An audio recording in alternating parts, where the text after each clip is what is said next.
شب معراج ایک مقدس سفر کی داستان۔ شب معراج وہ بابرکت اور معجزاتی رات ہے جب نبی اکرم صلی اللہ علیہ وآلہ وسلم کو اللہ تعالیٰ نے ساتوں آسمانوں کی سیر کروائی اور اپنے دیدار کا شرف بخشا۔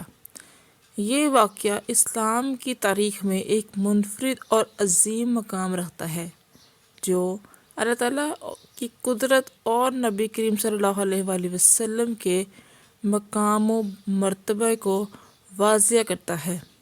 پس منظر: یہ واقعہ ہجرت سے تقریباً 1 سال پہلے پیش آیا جب نبی اکرم صلی اللہ علیہ وآلہ وسلم مکہ مکرمہ میں اپنی قوم کو اللہ کی وحدانیت کا پیغام پہنچا رہے تھے۔ اس وقت آپ صلی اللہ علیہ وآلہ وسلم کو شدید مشکلات کا سامنا تھا۔ آپ کے ساتھیوں پر ظلم و ستم کیے جا رہے تھے اور خود نبی اکرم صلی اللہ علیہ وآلہ وسلم کو طائف کے ساتھ سفر کے دوران سخت تکالیف کا سامنا کرنا پڑا۔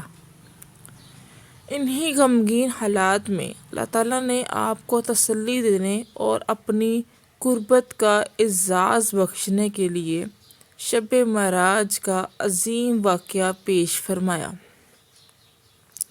واقعہ معراج کا آغاز روایت کے مطابق ایک رات نبی کریم صلی اللہ علیہ وآلہ وسلم خانہ کعبہ کے قریب آرام فرما رہے تھے کہ اچانک حضرت جبرائیل علیہ السلام تشریف لائے اور آپ صلی اللہ علیہ وآلہ وسلم کو اپنے ساتھ لے گئے اور بیت المقدس مسجد اقصیٰ کی طرف روانہ ہوئے۔ اس سفر کو اسرا کہا جاتا ہے۔ اللہ تعالیٰ نے آپ صلی اللہ علیہ وآلہ وسلم کے لیے ایک خاص سواری براق کا انتظام فرمایا جو روشنی کی رفتار سے چلتی تھی۔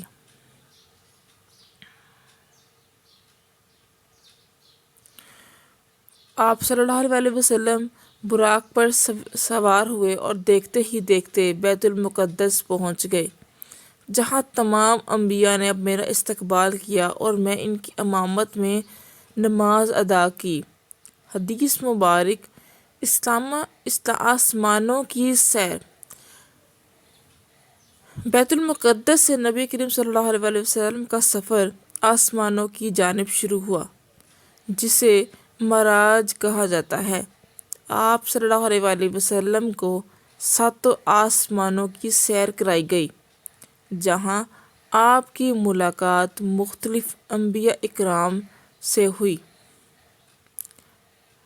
پہلا آسمان: یہاں آپ صلی اللہ علیہ وآلہ وسلم کی ملاقات حضرت آدم علیہ السلام سے ہوئی جو تمام انسانوں کے والد ہیں۔ انہوں نے آپ کو خوش آمدید کہا اور امت کے لیے دعائیں کیں۔ دوسرا آسمان: یہاں حضرت عیسیٰ علیہ السلام اور حضرت یحییٰ علیہ السلام سے ملاقات ہوئی۔ انہوں نے آپ صلی اللہ علیہ وآلہ وسلم کا استقبال کیا۔ تیسرا آسمان: یہاں حضرت یوسف علیہ السلام سے ملاقات ہوئی جو بے پناہ حسن و جمال کے مالک تھے۔ چوتھا آسمان: یہاں حضرت ادریس علیہ السلام سے آپ صلی اللہ علیہ وآلہ وسلم کی ملاقات ہوئی جنہیں اللہ نے بلند مقام عطا کیا تھا۔ پانچواں آسمان: یہاں حضرت ہارون علیہ السلام سے آپ صلی اللہ علیہ وسلم کی ملاقات ہوئی جو بنی اسرائیل کے نبی تھے۔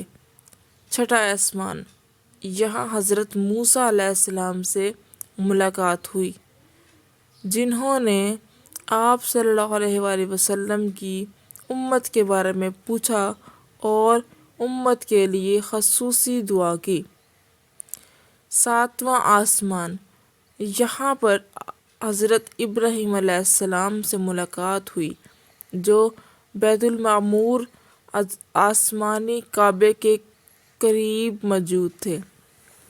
انہوں نے نبی کریم صلی اللہ علیہ وآلہ وسلم کو خوش آمدید کہا اور امت کے لیے نیک دعائیں کی۔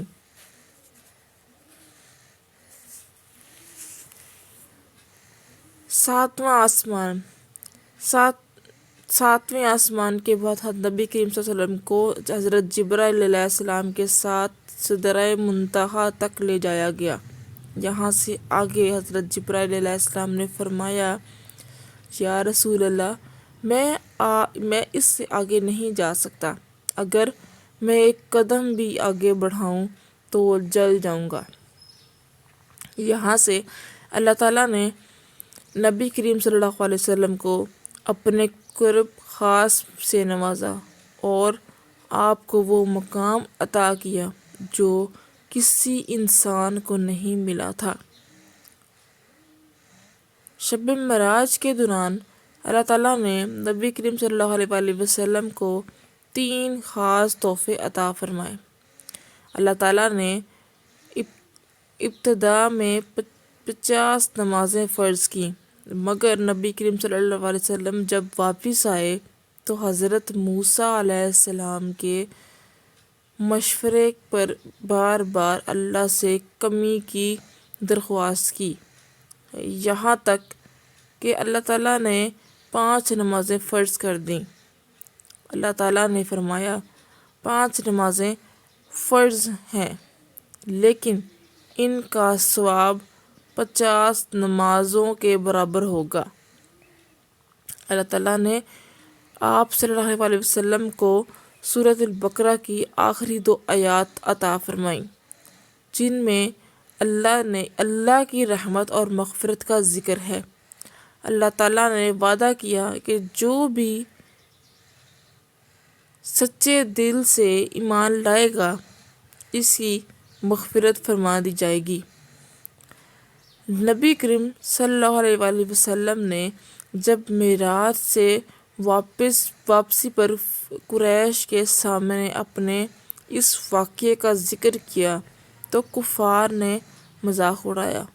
انہوں نے کہا کہ ایک ہی رات میں مکہ سے بیت المقدس جانا اور 7 آسمانوں کی سیر کرنا ناممکن ہے۔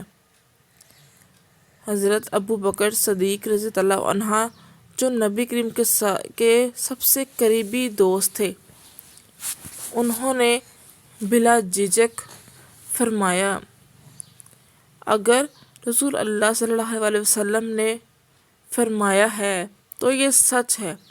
اسی وقت سے حضرت ابو بکر کو صدیق کا لقب دیا گیا۔ شب معراج ہمیں بہت سے قیمتی اسباق سکھاتی ہے، جیسے نماز ایک عظیم تحفہ ہے جو اللہ تعالیٰ نے نبی کریم صلی اللہ علیہ وآلہ وسلم کے ذریعے ہمیں عطا فرمایا۔ ہمیں اسے ایسی زندگی کا لازمی حصہ بنانا چاہیے۔ ہمیں اللہ کے معجزات پر یقین رکھنا چاہیے، کیونکہ ایمان اللہ کی قدرت کو تسلیم کرنے کا نام ہے۔ نبی اکرم صلی اللہ علیہ وآلہ وسلم کا سفر ہمیں سکھاتا ہے کہ ہمیں اللہ کے قریب ہونے کی کوشش کرنی چاہیے اور دعاؤں کا سہارا لینا چاہیے۔ نتیجہ، شب معراج ایک ایسا معجزاتی سفر ہے جس میں اللہ تعالیٰ نے اپنے محبوب نبی کریم صلی اللہ علیہ وآلہ وسلم کو وہ مقام عطا کیا جو کسی اور نبی کو نہیں ملا۔ ہمیں اس رات کی عظمت کو سمجھنا چاہیے اور اس رات میں عبادتیں کرنی چاہیے تاکہ ہم بھی اللہ کی قربت حاصل کر سکیں۔ اللہ تعالیٰ ہمیں شب معراج کے صدقے کی اہمیت کو سمجھنے اور اس سے سبق سیکھنے کی توفیق عطا فرمائے۔ آمین۔